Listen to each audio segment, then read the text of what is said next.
Hello everyone. Today I will discuss top MCQ of thermal engineering.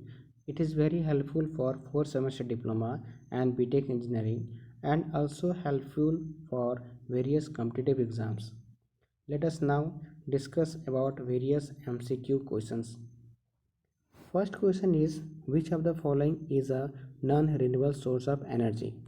आपके पास 4 options दिया हुआ है, तो इनमें से कौन सा non renewable source of energy है? तो ऑप्शन नंबर सी जो है, जो कि फॉसिल फ्यूल है, आपका एक non renewable source of energy है। नेक्स्ट क्वेश्चन के आगे बढ़ रहे हैं। विच of the following is the extensive property of A thermodynamic system? तो इसमें से कौन सा एक्सटेंसिव प्रॉपर्टी है? आपको ये पता होना चाहिए, जो एक्सटेंसिव प्रॉपर्टी होती है ये मास पे डिपेंडेंट करती है। ठीक है, तो मास पे डिपेंड, प्रेशर डिपेंडेंट नहीं करती है, टेम्परेचर पे डिपेंड नहीं करती है, डेंसिटी भी मास पे डिपेंड नहीं करती है, बल्कि डेंसिटी लिखा जाता है मास पर यूनिट वॉल्यूम। ठीक है, तो देखिए मास एक एक्सटेंसिव प्रॉपर्टी में आता है और वॉल्यूम एक एक्सटेंसिव प्रॉपर्टी में आता है। जब दो एक्सटेंसिव प्रॉपर्टी आपस में डिवाइड होता है तो इंटेंसिव प्रॉपर्टी होता है, जो कि दूसरा टाइप्स ऑफ प्रॉपर्टी होती है। तो इसका जो राइट आंसर होगा ये आपका बी नंबर होगा। ठीक है, नेक्स्ट क्वेश्चन की ओर आगे बढ़ते हुए, the specific heat of water is. The specific heat of water क्या होती है? आपको ये हमेशा ये वैल्यू याद रहना चाहिए कि जो वाटर की जो स्पेसिफिक वैल्यू होती है वो होती है 4.187 किलो जूल पर केजी केल्विन। इसको डिनोट करते हैं हम लोग सी से जनरली। ठीक है, और इसका जो वैल्यू होती है, इसका जो फॉर्मूला लिखते हैं D Q divided by mass into change in temperature. ठीक है, तो स्पेसिफिक हीट ऑफ वाटर कितना होगी? 4.187 किलो जूल पर केजी केल्विन। आपको ये याद रखना चाहिए। नेक्स्ट क्वेश्चन के आगे बढ़ते हुए, the equation for expansion pressure is P V equal to constant if के बराबर 1 देन प्रोसेस इज कॉल्ड। आपको एक फॉर्मूला थर्मोडायनामिक बुक में देखने को मिल रहा होगा, पी वी के पावर के बराबर कॉन्स्टेंट। के का वैल्यू जैसे वेरीज करेगा प्रोसेस का नाम भी चेंज होता जाएगा। अगर के का वैल्यू अगर 1 है तो इस प्रोसेस को बोलते हैं आइसोथर्मल प्रोसेस, जो आपके इस क्वेश्चन का आंसर है आइसोथर्मल प्रोसेस। इस क्वेश्चन का आंसर हो गया isothermal process. Next question, internal energy is defined at constant. देखिए जो इंटरनल एनर्जी है वो हमेशा डिफाइन करते हैं कि कौन कांस्टेंट पे? कांस्टेंट वॉल्यूम पे हम लोग इसको डिफाइन करते हैं। ठीक है, और एक टर्म नाम है इंथैल्पी। ठीक है, जिसको हम लोग डिनोट करते हैं एच से। ये डिफाइंड होता है कांस्टेंट प्रेशर पे डिफाइंड होती है। ठीक है, तो इंथैल्पी अगर रहता तो कांस्टेंट प्रेशर होता, लेकिन यहाँ पे इस क्वेश्चन में इंटरनल एनर्जी की बात कर रहा है, तो इसका जो राइट आंसर होगा option number C. Next question, fuel used in thermal power plant. तो थर्मल पावर प्लांट में कौन सा फ्यूल यूज़ करते हैं? जनरली हम लोग फ्यूल यूज़ करते हैं यूरेनियम। ठीक है, जो ऑप्शन नंबर ए में आपका राइट आंसर होगा। नेक्स्ट क्वेश्चन, जो atmospheric pressure is equal to. यहाँ आप देख सकते हैं कि चारों ऑप्शन जो है एटमॉस्फेरिक प्रेशर को रिप्रेजेंट कर रहा है। ऑप्शन नंबर ए जो दिया 1.013 बार, ये भी एटमॉस्फेरिक प्रेशर है। 3760 mm ऑफ मरकरी, ये भी एक एटमॉस्फेरिक प्रेशर को रिप्रेजेंट कर रहा है। 101.3 किलोमीटर पर मीटर स्क्वायर, ये भी आपको एटमॉस्फेरिक प्रेशर रिप्रेजेंट कर रहा है। तो इसका जो राइट आंसर होगा ऑप्शन नंबर डी। एक टर्म और याद रखिएगा, जो 10.32 मीटर ऑफ H2O अगर कहीं लिखा हुआ है, ये भी आपको एटमॉस्फेरिक प्रेशर को इंडिकेट करता है। ठीक है, next question, atmospheric air contains oxygen by weight is. यहाँ आपको इस क्वेश्चन का बोल रहा है कि एटमॉस्फेरिक प्रेशर का कितना वेट ऑक्सीजन है। तो आपको पता होना चाहिए कि जो ऑक्सीजन का जो वेट है जो कैरी करता है वो 20.9% है। ठीक है, जो नाइट्रोजन का जो परसेंट होता है 78 पॉइंट समथिंग परसेंट एक्वायर करता है। तो इसका जो राइट आंसर होगा option number B 21%। Next question, as the pressure increases the value at latent heat of vaporization is। अगर हम किसी भी चीज़ का प्रेशर को इंक्रीज कराते हैं तो लेटेंट हीट ऑफ वेपोराइजेशन हमेशा डिक्रीज हो जाता है। ठीक है, तो option number B is correct answer. The dryness fraction X of super heated steam is taken as. हमेशा याद रखिएगा, जो ड्राइनेज फ्रैक्शन लेते हैं किसी सुपर हीटेड स्टीम का, वो हमेशा 1 लेते हैं। ठीक है, 1 इंडिकेट करता है 100% सैचुरेटेड कंडीशन को डिनोट करता है। ठीक है, तो इसका जो राइट आंसर होगा option number D right answer होगा। Next question, the value of universal gas constant in joule KG per kelvin. ठीक है, यूनिवर्सल गैस कांस्टेंट होता है ये सभी के लिए फिक्स्ड होता है, जो कि इसको डिनोट करता है आर बार से या आर यू से, और इसका वैल्यू होता है 8314 जूल पर केजी केल्विन। ठीक है, तो ऑप्शन नंबर इसका ऑप्शन होगा ऑप्शन नंबर डी 8314 जूल पर केजी केल्विन। एक टर्म और होता है जो आर हम लोग लिखते हैं, इसको बोलते हैं कैरेक्टरिस्टिक गैस कांस्टेंट। ठीक है, इसका जो एयर का जो वैल्यू होता है जनरली 0.287 किलो जूल पर केजी केल्विन लिया जाता है। ठीक है, लेकिन ये जो गैस कैरेक्टरिस्टिक गैस कांस्टेंट होता है ये हर एक गैस के लिए अलग अलग होता है। Next question, the value of CP/CV for air is.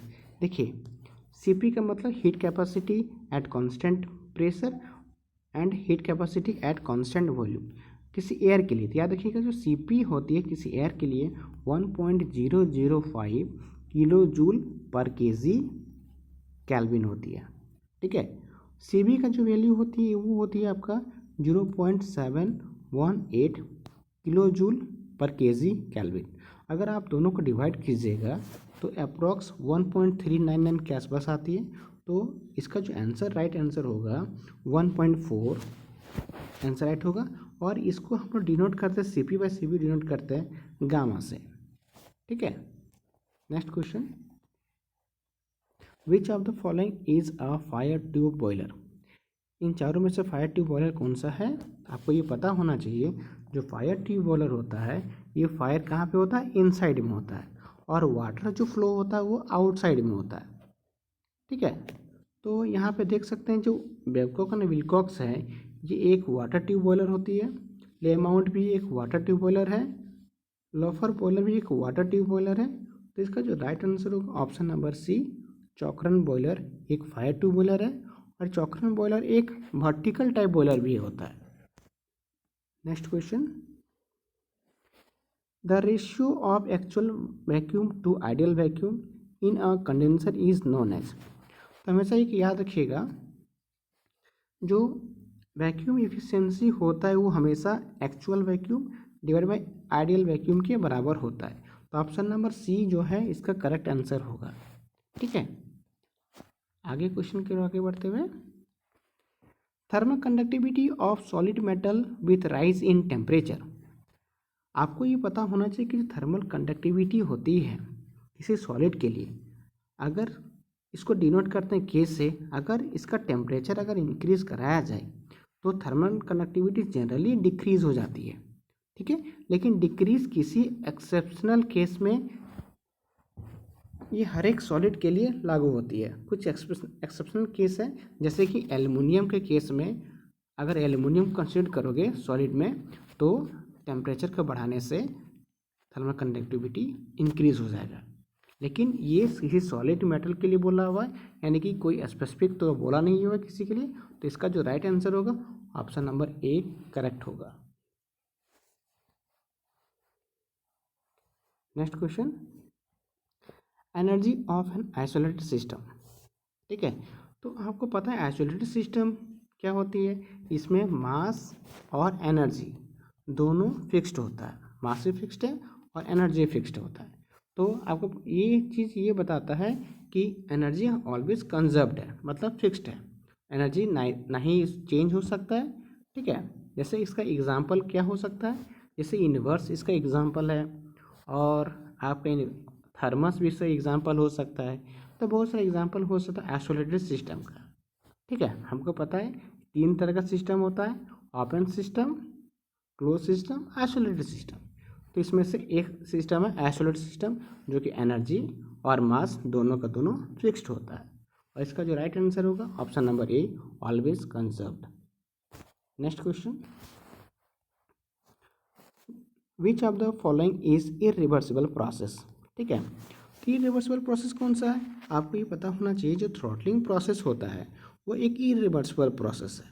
ठीक है, और ये जो होता है ये हमेशा इसका जो इंथैल्पी है एच जो करते हैं ये हमेशा कांस्टेंट होता है। ठीक है, एक और प्रोसेस भी इरिवर्सिबल प्रोसेस है जिसको बोलते हैं हम लोग फ्री एक्सपेंशन। अगर कहाँ पे जहाँ पे फ्री एक्सपेंशन होता है वो भी एक हाईली इरिवर्सिबल प्रोसेस होता है।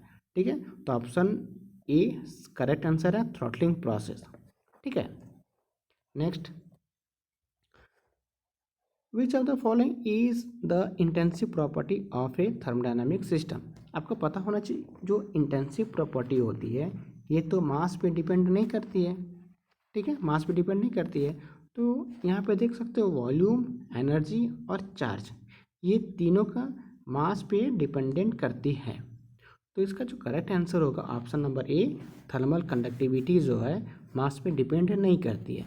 जैसे कि थर्मल कंडक्टिविटी हम जानते होंगे Q बराबर माइनस के D T by D x होती है।